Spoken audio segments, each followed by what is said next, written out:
sumando a la siguiente mesa de diálogo. Saludo con mucho gusto a nuestra reina de Xochimilco, a nuestra corresponsal Alina Duarte, que ya está lista para hablar sin censura. Querida Alina, buenas noches. A ver si está Alina. ¿No está Alina? A ver, Alina, ¿andas por ahí o te caíste de la trajinera? Bueno, ya regresaremos con Alina en cualquier momento. Anda fallando todavía el internet de tío Slim por allá en Xochimilco. El que ya también está listo para hablar sin censura es el querido, el admirado Eddie Small, el gurú de la moda. El querido Eddie Small ya está listo aquí en Sin Censura. Querido Eddie, ¿cómo estás? Bien, ¿y tú, Vicente? ¿Cómo están todos ustedes? Un saludo a toda la audiencia y a todos por ahí donde nos vean, sea en México, en Latinoamérica, en Estados Unidos y en Europa, que nos escriben de todos lados, que bendito Dios nos ven por ahí. Claro que sí. ¿Qué te parece si nos arrancamos tú y yo y que se vayan sumando Alina, Amir, a la mesa de diálogo cuando puedan entrar, cuando puedan conectarse, querido Eddie, para hablar, por ejemplo, de esto que se publica y que me llamó mucho la atención, me llamó mucho la atención, esta investigación de la Fiscalía General de la República contra Santiago Nieto y su esposa Carla Humphrey. La revista digital, sin embargo, señala que la Fiscalía General de la República tiene al menos 4 carpetas de investigación contra el extitular de la Unidad de Inteligencia Financiera, Santiago Nieto, y la más reciente indagatoria incluye a su esposa, la consejera electoral Carla Humphrey. Me llama la atención porque es la fiscalía que dirige un hombre con el que tuvo muchas diferencias, roces y hasta tensiones, Santiago Nieto, el fiscal general de la República, Alejandro Gertz Manero. Creo, no sé tú qué pienses, Eddie, que lo que buscan es acabar con esa imagen del ángel de la 4T, como le llamaban a Santiago Nieto, pero al final escucho tu opinión sobre este personaje que en su momento fue considerado uno de los más cercanos al presidente Andrés Manuel López Obrador. Bueno, pues en mi punto de vista, a mí siempre se me ha hecho que Santiago Nieto ha tenido un comportamiento bastante propio, bastante correcto, siempre que lo vi desempeñando, como todos ustedes, sus distintos labores, siempre lo vi de una forma correcta, de una forma muy, muy profesional. Creo que tiene una carrera en la cual también demostró en su momento cuando colaboraba en el sexenio Peña Nieto que no le pareció y que para nada le causó ninguna gracia todas las cosas que se querían hacer electoralmente, y levantó la mano y se fajó los pantalones y enfrentó la corrupción. Entonces, pues yo creo que a veces a mí siempre me ha gustado como aconsejar que a la gente la conozcamos por sus hechos más que por los dichos, porque pues se pueden decir muchas cosas de alguien. Ahora tampoco se meten las manos al fuego por nadie, también siempre lo he dicho, porque a veces hasta entre las familias se hacen cochinadas, o entre gente muy conocida, o hasta entre socios, o hasta entre, vamos a decir, hasta compañeros de equipo y de vida y de partido. Nada más hay que, para muestra basta un botón, ver las cochinadas que algunas personas están haciendo y las traiciones que hacen cuando se supone que caminaron de la mano en un movimiento, y ahora resulta que de pronto quieren, con afán de ser presidentes, quieren traicionar a todo el movimiento, ¿no? Y traicionar pues de alguna manera al presidente. Y perdón que me desvirtúe un poquito con eso en esta conversación, pero creo que viene muy acorde. Santiago Nieto ha demostrado lealtad al presidente. Santiago Nieto ha demostrado un profesionalismo pues que hasta el día de hoy no se podría cuestionar. Finalmente creo que si de pronto tuvo un resbalón y tuvo un exceso en su vida personal en la parte que tanto se criticó de lo de la boda, pues bueno, también ahí sería cuestión de enfoques, ¿no? Yo creo que por eso no se le puede señalar más que como un excelente servidor público, porque así lo fue hasta el último momento que sirvió, y pues ahorita está también colaborando por ahí en Nayarit. Y pues yo creo que de Santiago Nieto todavía hay una carrera muy larga, Obviamente, pues en la vida a veces tenemos tropezones y también creo que a final de cuentas hablan de estas demandas de las que tú comentas, pero parece que desde hace muchos años. Estaba yo medio leyendo la noticia, la abrí y vi que entre las 4 hay cosas que son hasta de hace más de 2 años. Entonces, pues habría que analizar si simple y sencillamente solo se está haciendo público que de pronto había ciertas denuncias, pero pues eso no significa absolutamente nada. Y pues si si ellos dos tuvieron diferencias, Vicente, pues lo que te comentaría es que creo que eso es algo que yo no podría comentar. A mí no me consta. Yo respeto muchísimo al doctor Gertz Manero y respeto muchísimo a Santiago Nieto, a ambos. Los dos me parece que son maravillosos y pues no abonaría ni siquiera opinar que tuvieron diferencias porque a mí no me consta, ¿no? Y si las tuvieron, pues debieron de haber sido de una manera, pues que mucha gente no nos enteramos y pues a veces no debemos de escuchar tanto Radio Pasillo e irnos a los hechos. Y en los hechos los dos fueron muy profesionales, la verdad. Eso es todo lo que yo puedo ver.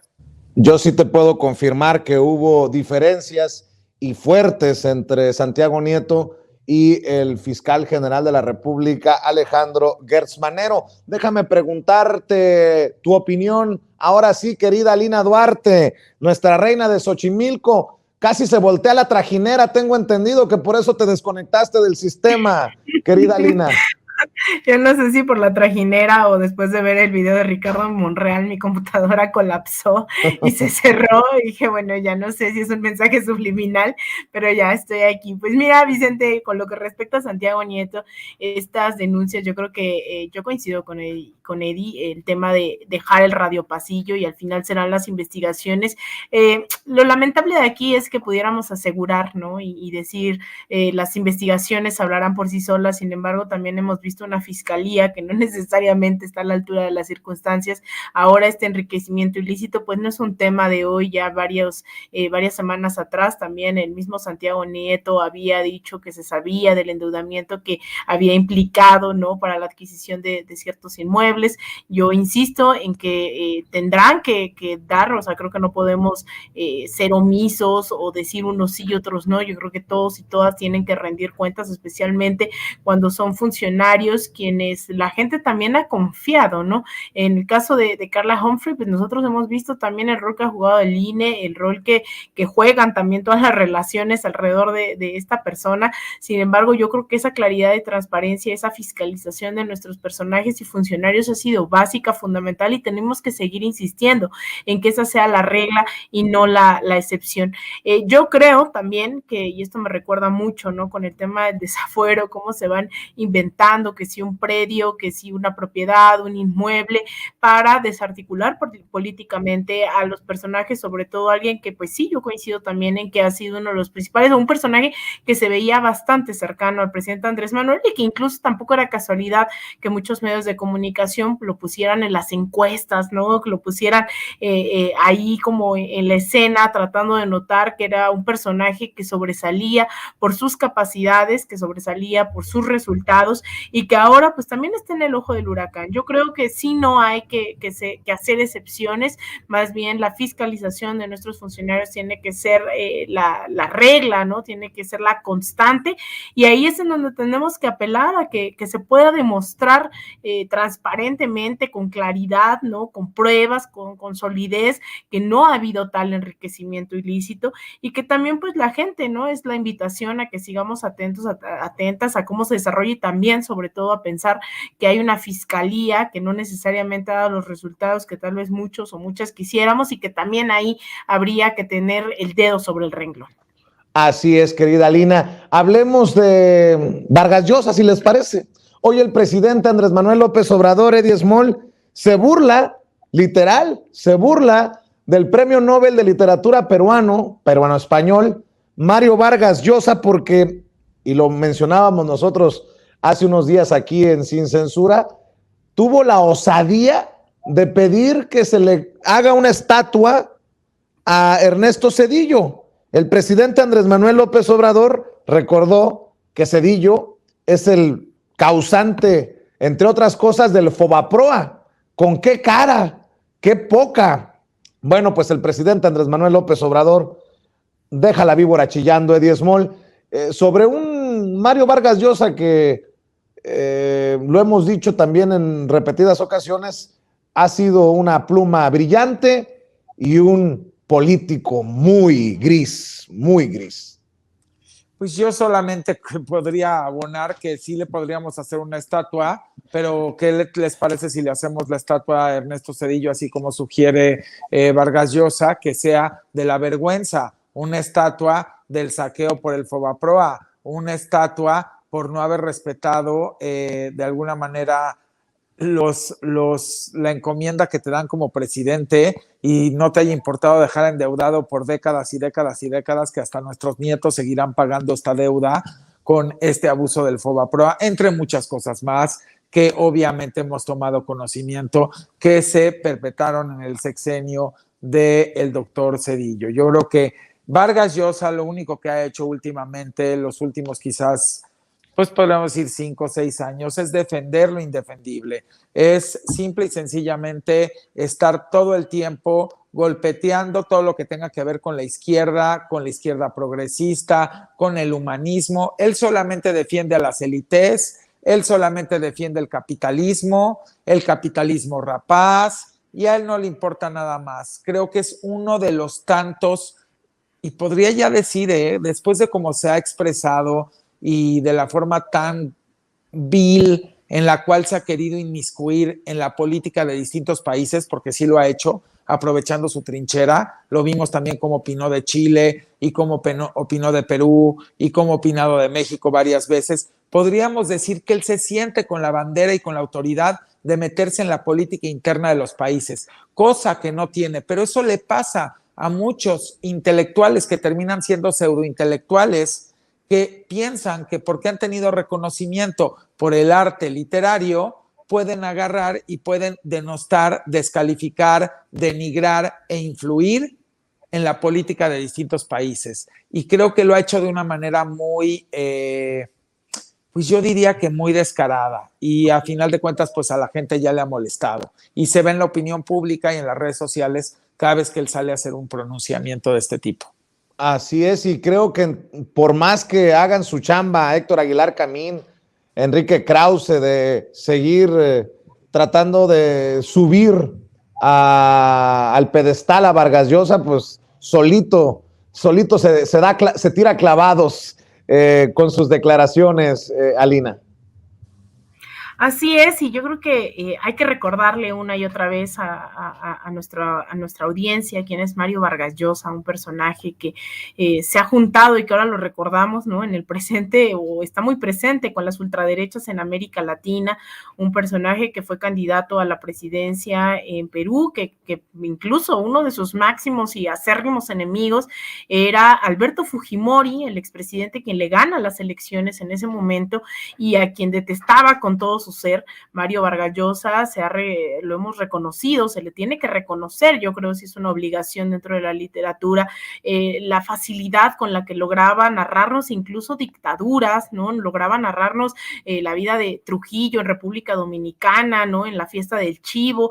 Es alguien que conocía, o que creíamos conocía bien la historia de América Latina, de nuestros pueblos, lo cual no significaba que estaba por no repetir todos esos sucesos.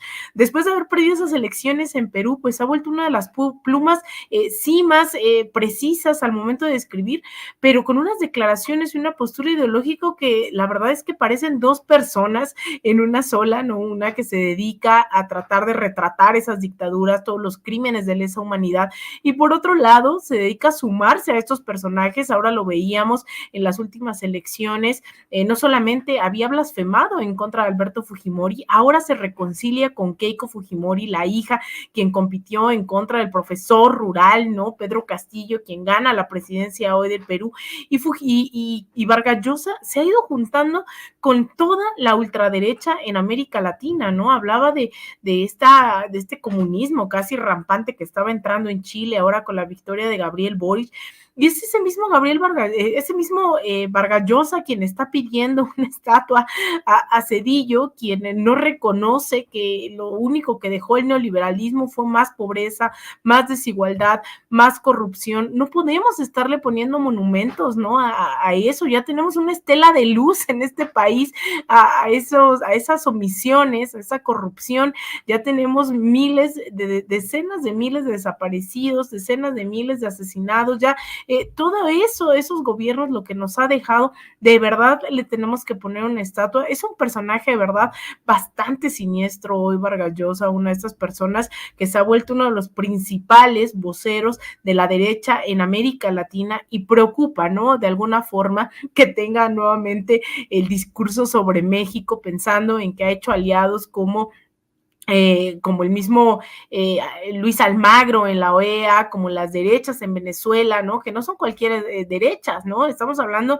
de las derechas más fascistas de toda la región, que salen a quemar chavistas vivos, que salen a quemar sandinistas en Nicaragua, que salen a sacarle los ojos, ¿no? A los chilenos que protestan, asesinar a los colombianos. Esos son los amigos de Vargas Llosa. Entonces, muy preocupante de alguna forma, no nada más que esté declarando sobre Cedillo, sino que tenga, ¿no? En el tintero a México y que no lo suelte, porque de alguna manera también tiene un público, ciertos lectores, ¿no? Este público, esta audiencia, que también está al tanto de este tipo de declaraciones. Así es, querido Eddie Small, querida Alina Duarte, también les tengo que preguntar a ustedes acerca de esto que dice el presidente en la mañanera, que Felipe Calderón nos debe una explicación. ¿Por qué? ¿Por qué llevó a Genaro García Luna a tener tanto poder? ¿Qué hay detrás de eso? ¿Qué supo? ¿Qué no supo? Que ya no se puede aceptar el yo no sabía de Felipe Calderón, quien por cierto está desaparecido. Se busca. El que siempre anda opinando en redes sociales hoy no aparece por ningún lado. ¿Cómo ves, Eddie Small, esto que hace el presidente de poner el dedo en la llaga con un Genaro García Luna a punto del juicio en Estados Unidos, en donde se encuentra arrestado, detenido por narcotráfico, y un Felipe Calderón que cree que somos tontos? No solamente nos debe una explicación, nos debe muchísimo más, porque no podemos nosotros borrar que ese sexenio empieza con la usurpación de la presidencia, porque pues esa presidencia la había ganado Andrés Manuel López Obrador y todos lo sabemos, entrando por la puerta de atrás para ponerse la banda, y desde ahí comienza todo mal. Creo que hay que irse al inicio. Ahí es justamente la inauguración donde comienza todo mal. Quien entra por la puerta de atrás a ponerse abruptamente y en contra de todos y ocupando artimañas que Genaro García Luna fue el que le ayudó a poder inclusive llegar hasta ese recinto para poderse poner la banda, y todos lo sabemos de qué manera. Desde ahí empezó todo mal. Entonces nos debe explicación de por qué ocupó una presidencia que no la había ganado legítimamente. ¿Por qué agarró y puso a este hombre al frente de todo lo que significaba la seguridad y el control de alguna manera del crimen organizado en este país, y que él sabía perfectamente bien, santo y seña, porque no fue una sola persona la que se lo dijo? Como todos sabemos, hay un general que ha confesado que fue y buscó al presidente Calderón para decirle personalmente de todos los temas de García Luna. Y no solo eso, hubo muchísimas gentes, pero no solamente él nos tendría que dar una explicación. Ustedes saben cuántas personas estaban mezclados con este hombre. Se sorprenderían de saberlo. Se sorprenderían de saber que muchas de esas gentes que salen en las revistas como wow y como lo máximo, pues obviamente tenían relación con este capo de capos, yo le daría, porque yo creo que finalmente por algo está detenido en Estados Unidos Genaro García Luna. Y bueno, Calderón va a tener que presentar en breve muchas explicaciones, y yo se los voy adelantando, y les voy a dar una probadita de lo que mis amigos de Estados Unidos me han platicado. Cuando llegue la parte de la audiencia de Genaro García Luna y de donde ya viene el juicio, como ustedes saben que fue aplazado y aplazado, tiene su ventaja que lo hayan aplazado tanto tiempo. Lo que no tienen idea es todas las pruebas que ha reunido Estados Unidos. Y va a simbrar al país cuando se sepa cómo fue el teje y maneje de santo y seña.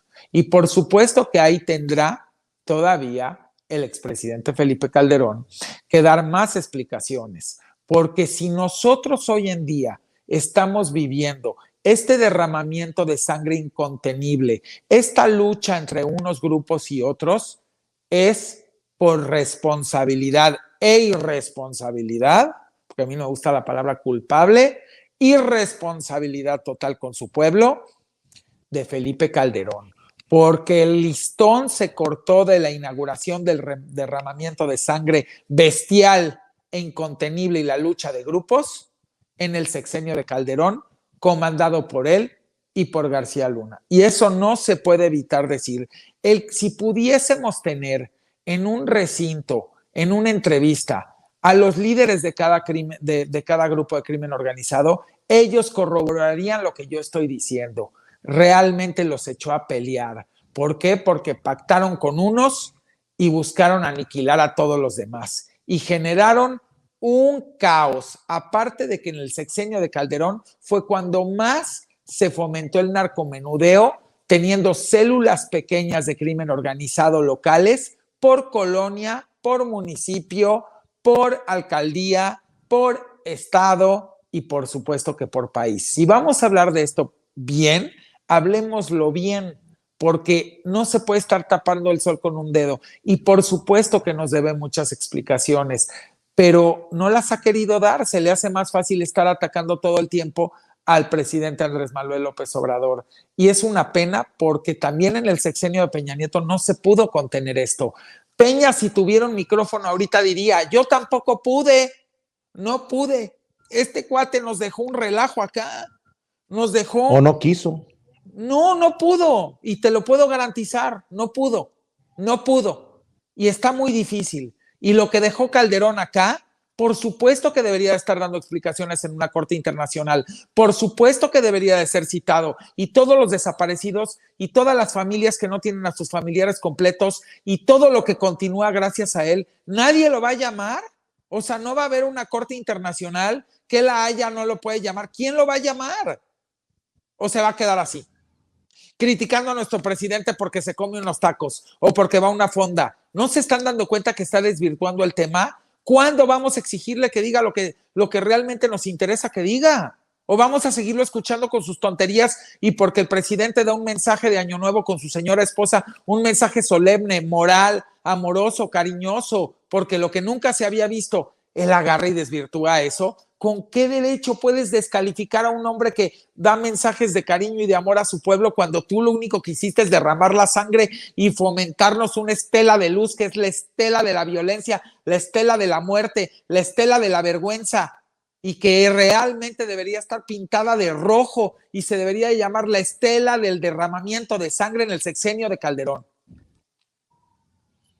Así es, querido Eddie Small. Mi querida Lina Duarte, tu opinión acerca de esto que hace el presidente Andrés Manuel López Obrador, para que nadie se olvide que Calderón no ha dado explicaciones.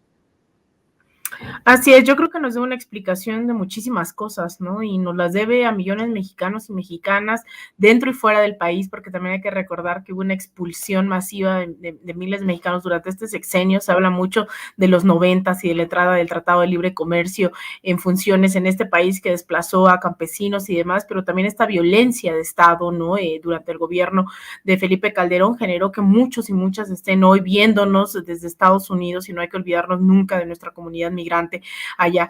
Nos debe explicación también a todas las generaciones venideras después de aquella toma ilegítima que recuerda Eddie, ¿no? Entrando por la puerta de atrás después de un fraude brutal donde las elecciones las había ganado el hoy presidente Andrés Manuel López Obrador, ¿no? En ese momento hubo una campaña mediática en contra, se trató de implementar esto que no es sino una copia, ¿no? Y calca del llamado Plan Colombia, ahora bajo la iniciativa Mérida en este país, donde se supone están atacando al narcotráfico, pero al mismo tiempo nos llamaban daños colaterales a quienes eran asesinados, asesinadas a lo largo y ancho del país, que se convirtió no en otra cosa que una fosa, ¿no? Que hasta la fecha seguimos viviendo las consecuencias de esa mal llamada guerra contra el narcotráfico, esta guerra civil. Yo creo que nos debe bastantes explicaciones Felipe Calderón, nos debe bastantes explicaciones sobre Genaro García Luna, sobre todos los montajes que se hicieron, esto que pregunta, ¿no? Incluso ni siquiera en temas solamente criminales, sino cómo se origina eso, y volviendo al principio, son esas preguntas que hace hoy el presidente diciendo, ¿qué pasó? ¿Cómo conociste a este señor? ¿Por qué lo nombraste? ¿Qué no te diste cuenta de cómo actuaba, de su prepotencia y de su arrogancia, ¿no? Son las preguntas que arroja hoy el presidente, y que tenemos millones de mexicanos y mexicanas desde hace muchísimos años. Sin duda se trata de un personaje que ha sido pieza clave en este ajedrez, ¿no? de el narcogobierno que se vivió durante este sexenio, y que hasta la fecha lo seguimos viviendo, ¿no? Lo sigue viviendo el pueblo veracruzano, lo sigue viviendo el pueblo guerrerense, lo sigue viviendo millones de mexicanos y mexicanas desplazadas por todo el mundo, ¿no? Principalmente en Estados Unidos. Así que yo creo que incluso, ¿no? Más allá de que se siente y nos empieza a contar, a mí sí me gustaría que llegara por fin ese día donde tiene que exigir cuentas ante la justicia Felipe Calderón, no solamente García Luna, porque creo que nos deben mucho, ¿no? Está en deuda, ¿no? Con millones de familias que hoy no están completas gracias a sus decisiones, gracias a personajes siniestros como estos. Así que ojalá de verdad llegue ese día y que sigamos, como lo hacen todos y todas aquí en Sin Censura, como lo hace la gente también a través de sus redes sociales, sigamos exigiendo verdad y justicia, ¿no? Y eso yo creo que tiene que seguir siendo esta bandera con la que sigamos caminando, y que sigamos arropando a las familias víctimas de toda esta guerra contra el narcotráfico, que a veces también se invisibiliza, ¿no? Y eso afecta también en los debates en el presente, se invisibiliza que si bien fueron problemas creados en otro sexenio, creo que hoy tenemos la obligación moral, la obligación ética de seguir arropando a estas personas que no son golpistas, están buscando a sus familiares, están buscando a sus hijas, a sus hijos, y que si bien se originó, insisto, en otro sexenio, hoy tenemos nuevas autoridades a las que también hay que seguirles exigiendo rendición de cuentas. Así es. Y a ver, un tema para cerrar, Eddie, Alina. Aplaudo la labor que siguen haciendo desde su trinchera de periodismo de investigación los amigos y amigas de la revista Contralínea. Veo que la admirada Nancy Flores firma una nota que titula Cochinitos del INE. Transfirió 542 millones a 2 fideicomisos en 2021, en momentos en que el INE quiere dinero, mucho dinero. Dice que el Instituto Nacional Electoral transfirió 542 millones 338 mil 742 pesos a los 2 fideicomisos que mantiene vigentes, ello a pesar de los esfuerzos que se han hecho en el Congreso y en el gobierno federal para acabar con estas opacas figuras jurídicas que escudadas en el secreto fiduciario han operado como cajas chicas que no rinden cuentas a nadie y se usan discrecionalmente. De acuerdo con el más reciente informe financiero del INE, aunque la Cámara de Diputados no le aprobó ni un solo peso para fideicomisos, el instituto, que tanto se queja de no tener recursos para llevar a cabo lo que mandata la ley, como se ha demostrado con su resistencia a organizar el ejercicio democrático de la consulta de revocación de mandato, destinó más de 500 millones a engordar las arcas de sus 2 cochinitos. O sea que dinero hay, querido Eddie Small. Pues sí, eso es una vergüenza, y ahorita voy a tocar el tema. Nada más quise agregar algo más en lo del sexenio de Calderón, que necesito una explicación. Explicación por qué fue el sexenio donde fue la mayor importación de armas de fuera a nuestro país. ¿Por qué, si se supone que estaba buscando que se terminara todo lo que era el crimen y la violencia, por qué había una iniciativa en Mérida, y por qué fue el sexenio que nos dé la explicación donde más se permitió importar armas y contrabando de armas en este país? ¿Qué es lo que hace que hoy en día salgas y cualquier persona agarra, asalta a alguien y lo mata hasta con una arma de todas las que van desechando en Estados Unidos y en el país, y que hoy están en manos de delincuentes? Nadie va a contestar eso. Nadie va a decir eso. O sea, el señor está más preocupado de que el presidente Andrés Manuel López Obrador mande un mensaje de fraternidad y de amor en Año Nuevo o en Navidad. O sea, eso es lo que le preocupa. Perdón, tire aquí esto. Eso es lo que le preocupa a Calderón, que a Calderón no le preocupa todos los muertos. ¿Cómo puedes ser tan cínico de estar preocupado por un mensaje de amor y fraternidad cuando deberías de estar muy preocupado y con un cargo de conciencia grandísimo de toda la gente que se ha muerto por responsabilidad e irresponsabilidad tuya? Porque a final de cuentas, tú como el comandante en jefe de un país, tú eres el responsable de todo lo que pase y no pase con tu personal a cargo. Punto. Se acabó. Y si un personal a cargo tuyo te falla, te roba, violenta, hace abuso, lo destituyes. Y si vienen y te dicen que lo están haciendo mal y te lo acreditan como un general del ejército y no le haces caso y no haces nada, eres cómplice. Y esas son las explicaciones que debería de estar dando Calderón, en vez de estar pensando tanto en que si el presidente come en una fonda o da un mensaje de fraternidad y de amor en Año Nuevo o en Navidad. Ahora nos vamos con el INE. Bueno, yo lo que preguntaría aquí es, ahorita, desde hace 2 días, ya saben cómo son los golpistas, están poniendo de moda criticar los programas de ayuda a adultos mayores y las becas a estudiantes. Y están critique porque no saben lo que es carecer, porque no saben lo que es tener ganas de ir a estudiar y no tener ni siquiera dinero para poder transportarte al lugar, no tener unos zapatos, no tener para libros, no tener para comer, no tener un techo, no tener servicios de salud, no tienen la menor idea, viven en una cochina burbuja, no entienden que porque les fue bien no significa que tienen que ser así de falta de completamente una empatía y un amor al prójimo. ¿Qué les está pasando? ¿Qué no se dan cuenta? ¿Qué no salen de sus casas? ¿Qué no viven la realidad? ¿Cómo puede ser posible que en un país con tantos millones de pobres tengamos el instituto electoral más caro del mundo? ¿Cómo? Eso es lo que les debería de estar dando vergüenza. Eso es de lo que debería estar inundada las redes, no de si el presidente está ocupando el dinero por fin para poderle ayudar a esa gente que siempre ignoraron y que no le dieron una sola oportunidad de ni siquiera poder comer bien o estudiar o tener servicios de salud o techo o vestir. ¿Qué nos pasa? Vamos a seguir con esto. Esto no es de partidos, esto es de seres humanos. O sea, ¿qué nos está pasando? ¿Y cómo puede ser que tengamos un instituto que tenga 31 chefs y que les sirvan de comer todo lo que les sirven de comer y que el presupuesto diario para cocinarles con chefs de primer nivel sea eso y que los gastos y los viáticos? ¿Y saben por qué abren esos fideicomisos? Porque como no son transparentes, por ahí es por donde desvían todo y por ahí es donde se dan más lujos de los que no estamos ni enterados. ¡Basta ya! Que la Cámara de Diputados y la Cámara de Senadores le pongan ya un orden a los estatutos del INE. El INE no puede seguir funcionando así. El INE es una institución maravillosa. Hay mucha gente que colabora ahí.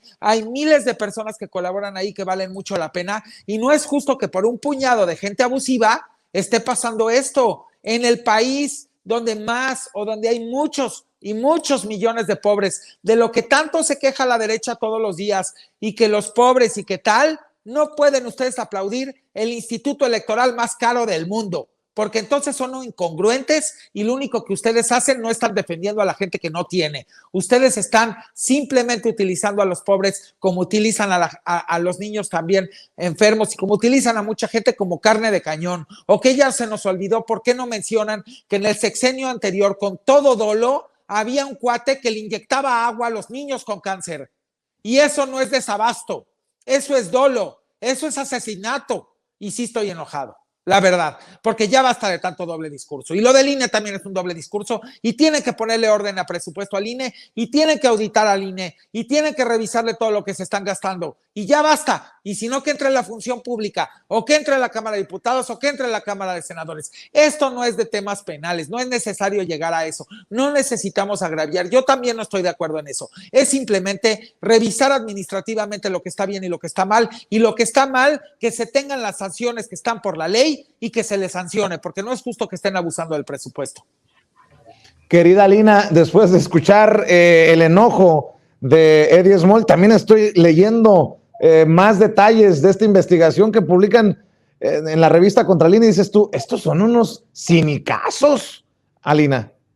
Totalmente, yo estoy de acuerdo, hay una indignación popular generalizada. Eddie Esmuel es uno de los millones de mexicanos y mexicanas que decimos ya basta de toda estas trampas que se nos está poniendo, esta campaña, ¿no? Para defender al INE, cuando el INE de verdad es que no hay punto defendible, ¿no? A estas alturas. 542,338,742 pesos destinados a las cajas chicas, aun cuando no había aprobación ni de la Cámara de Legisladores ni absolutamente nadie. Al INE le valió madres y fue y metió en estos fideicomisos, que no es casualidad que los metan en estas figuras, porque ahí no se rinden cuentas. Estas eran millones y millones de pesos que podrían servir para la escuela, para educación, salud, vivienda, y quién sabe en qué se están gastando, ¿no? Hemos estado hablando incluso, deja tú que afuera se necesitan mayores recursos para muchas más cosas. Hemos estado en esta batalla en la que nos ha querido meter el INE del tema del presupuesto, que no hay presupuesto para la consulta popular, no hay presupuesto para la revocación de mandato, no hay presupuesto para bla, bla, bla. Ese ha sido el argumento en el que se han metido durante meses Lorenzo Córdoba y su pandilla para tratar de justificar que se están robando el erario público, que no están haciendo su chamba y que además, o sea, además de estarse robando, terminan beneficiando a un sector que es mínimo, es un grupúsculo de esta sociedad, reflejado dentro de sus estructuras partidistas, sea el PRI, PAN, PRD, sea una oposición ahí no solo electoral, sino política, ¿no? Empresarial, como Claudio X González, a través de sus voceros en los medios de comunicación. El INE hoy ha tomado parte, hoy está fungiendo un papel de aliado de todos estos sectores que han optado por las minorías en vez del bien público. Y me parece inaudito que sigan pasando los días, que sigan saliendo las pruebas y que de verdad no se estén tomando las cartas en el asunto. Yo no sé si tenemos que ir a protestar a la Cámara de Legisladores, no sé si basta con ir a protestar al INE, yo no sé si basta que todas las noches estemos hablando aquí de todo lo que están haciendo, no solo las noches, día y noche, hablamos de lo que está pasando en el INE y aún así las cosas siguen ocurriendo, el dinero se sigue desviando, los fondos siguen siendo utilizados para enviarlos directamente a sus bolsillos y no para fomentar procesos de democracia ni de transformación en este país. La verdad creo que eso a mí me pone muy mal, me altera mucho el hecho de que el INE siga funcionando todos los días bajo esta lógica de omisión, de corrupción, de desprecio hacia el pueblo mexicano y la democracia y el poder popular. Así que yo espero encontremos ya las herramientas necesarias para que esto cambie de una vez por todas. Querido Eddie, querida Alina, ¿algún comentario para cerrar, Eddie? Y también comparte tus redes sociales. ¿Algún comentario para cerrar, Alina? Sí. Y también comparte tus redes sociales, Eddie. Pues yo el comentario que le dejaría a toda persona que esté escuchando y que esté viendo esto es, ¿a ti te parece justo que unos coman con chefs con el dinero del pueblo y otros no tengan ni siquiera para una tortilla con frijoles? ¿A ti te parece justo que se paseen en vehículos de lujo con 20 asistentes a cargo del erario, que es el dinero del pueblo, mientras la gente no tiene ni siquiera unos guaraches para poder ir y transportarse a algún lado y no tengan ni siquiera los servicios más básicos porque llevamos décadas de esta simulación y de esta hipocresía total?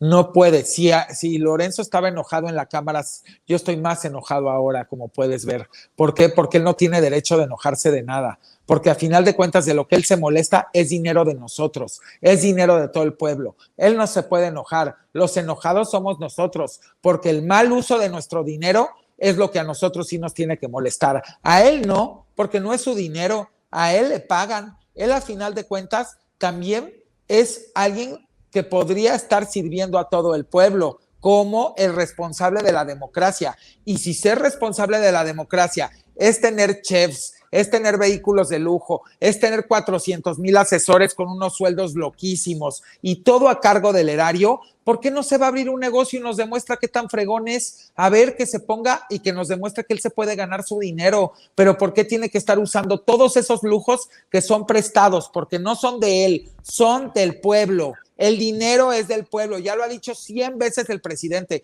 y tiene toda la razón. Entonces no tiene ningún derecho ni a enojarse, porque nosotros tenemos todo el derecho, como la Cámara de Diputados, como la de senadores o como cualquier ser humano en este país, de cuestionar a Lorenzo si está haciendo un uso que no lo vemos como propio, decente y digno de los recursos de este país cuando tenemos tantos millones de pobres sin comer.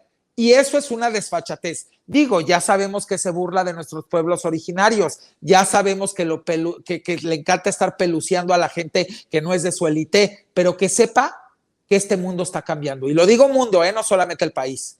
Y aquí, aunque los que hayamos hecho las cosas trabajando y hayamos hecho nuestros recursos trabajando, no estamos de acuerdo en la inequidad de oportunidad y no estamos de acuerdo en que se ocupen los recursos del pueblo para cosas que no son a beneficio y en favor del pueblo. Y tener chefs, y tener choferes, y tener Mercedes, y tener Harleys desaparecidas, y tener miles de asesores con cientos de miles de pesos, y todo lo que ganan, y todo lo que ya vimos de percepciones, y encima desviar hacia los fideicomisos, porque justamente ahí son opacos. ¿Ustedes por qué creen que el presidente hace tiempo, y por eso se le vino toda la oposición encima, quitó los fideicomisos? ¿Qué creen que no se dio cuenta? Oigan, si el dinero del CONACYT llegaba al CONACYT en las décadas pasadas, en los sexenios pasados, y se lo desviaban a los empresarios, dizque que para innovación y no sé qué fregaderas, entonces pues claro que el INE abre un fideicomiso, porque ahí no lo pueden revisar, y júrenlo, que cuando alguien se meta a ver los gastos de ese fideicomiso, van a salir hoteles de lujo, van a salir viajes de lujo, van a salir lo que ustedes no tengan ni idea. ¿Y saben qué? Basta ya. O nosotros como sociedad responsable, no se trata de partidos, se trata de mexicanos. Es el dinero de los mexicanos. Empezamos a exigir que se ponga orden, y la Cámara de Diputados también, que tanto ha querido poner orden ahí, la de senadores, ahora sí saque las iniciativas y ponga orden ahí, más los órganos que revisan, y se ponga ya un alto a esto, porque no tiene por qué llevarse a todos los empleados del INE de cola. Hay gente muy valiosa en esa institución, y lo voy a seguir diciendo, y necesita México tener democracia, pero democracia congruente con la realidad económica y social de un pueblo y cultural, y no con alguien que es el líder que se hace llamar el apóstol de la democracia, que se burla culturalmente de nuestros pueblos originarios, que se burla del presupuesto y del dinero de nosotros, que hace un uso excesivo de los recursos, chefs y todo lo demás, y que encima todavía no le parecen los ejercicios de democracia, va y guarda dinero en un fideicomiso, pero va y dice que no tiene dinero para hacer lo que le mandata la ley. ¿De qué se va a tratar? Así es, mi querido Eddie. Pues, ¿por qué no cerramos invitando a la gente a que te siga en redes sociales, querido Eddie Small? @Eddie Small en Twitter, con su palomita azul, y en @Eddie Small _ es oficial, con su palomita azul. Todos los demás que no tengan palomita azul, pues son copias mías, así que pues no les podré contestar yo, nada más por ahí. Muy bien, te mando un abrazote, Eddie. Muchas gracias. Mucho gusto en verlos a ti, a Lina, y a todo el equipo de Sin Censura que está también tras cámaras. Un abrazo. Gracias, querido y al Eddie público. Small. Claro que sí. Querida Lina, ¿con qué cierras tú? Yo creo, Vicente, que yo cerraría diciendo que esta lógica de privilegios, ¿no?, y comodidades no son propias de hace unas décadas. Todavía hay lugares donde podemos verlo específicamente con el INE, todavía siguen operando. Entonces es un llamado a tener bajo la lupa a todos nuestros funcionarios y funcionarias en la Cámara de Diputados, de senadores, ¿no?, a nuestros dirigentes de las bancadas del Senado, ¿no?, que están partiendo la rosca. Ya no voy a hablar de roscas en este programa, por cierto. Vamos a vetar, que luego se genera un escándalo, Vicente, la rosca, pero yo creo que Yo creo que es una invitación a que sigamos atentos y atentas a no permitir la reproducción de todos estos esquemas de privilegios. Hemos visto, ¿no? Por ejemplo, hace unos días también esto que comentaba Eddie con el tema de las becas, ¿no? Todavía este elitismo, este clasismo perdura dentro de la sociedad, que no se da cuenta que se está tratando de crear un piso parejo para que todos y todas tengamos las mismas condiciones.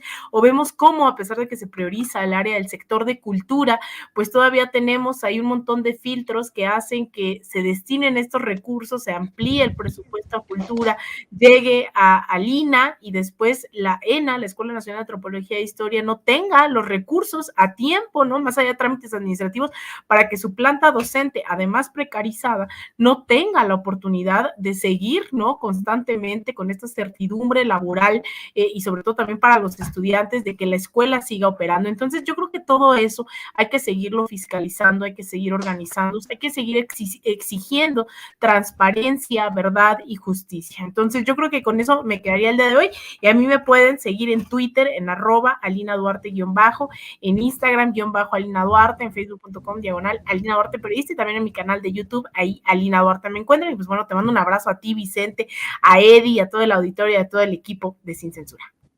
Claro que sí, nuestra querida reina de Xochimilco, Alina Duarte, un abrazo. Abrazo, Eddie, que la sigan pasando bien, nos vemos pronto. Aquí, a ti mañana te veo, querida Alina. Y qué bueno que ya no hablaste de roscas, porque ya me estaba dando preocupación. Pero ojalá todos en su casa hayan tenido acceso a rosca, entonces bueno, hasta ahí lo dejamos. Ojalá que sí, ojalá que sí. Qué bárbaro, feliz Día de Reyes a todos y todas. Bye. Yo todavía no, pero ahorita voy a buscar. Vicente, no te hagas rosca, solo no te hagas rosca como se están haciendo rosca los demás. Cuídense. Buenas noches. Bueno, nos vamos a despedir. Amigos, amigas, regresamos en breve. Pero mientras seguimos hablando sin pelos en la lengua, sin censura, usted puede suscribirse a nuestros 3 principales canales en YouTube. Sin Censura Media, en donde tenemos más de 1.600.000 suscriptores. Sin Censura TV, en donde tenemos más de 1 millón de suscriptores. Y en Sin Censura Presenta, en donde queremos llegar muy pronto a los 100,000 suscriptores. Si usted ya está inscrito en Sin Censura Media, suscríbase en Sin Censura TV. Si ya está suscrito en Sin Censura TV y Sin Censura Media, suscríbase a Sin Censura Presenta. Recuerde que es gratis, no tiene que sacar un solo centavo de su bolsillo para apoyarnos. Dele clic en la campanita para que los señores y señoras de YouTube envíen las notificaciones cuando estemos transmitiendo en vivo y en directo o estemos subiendo videos. También nos puede seguir en Twitter en @Vicente Serrano y hasta en Instagram. Ojo, también estamos en Instagram. Son nuestras redes sociales y con el apoyo de ustedes seguimos creciendo, porque con ustedes todo, sin ustedes nada.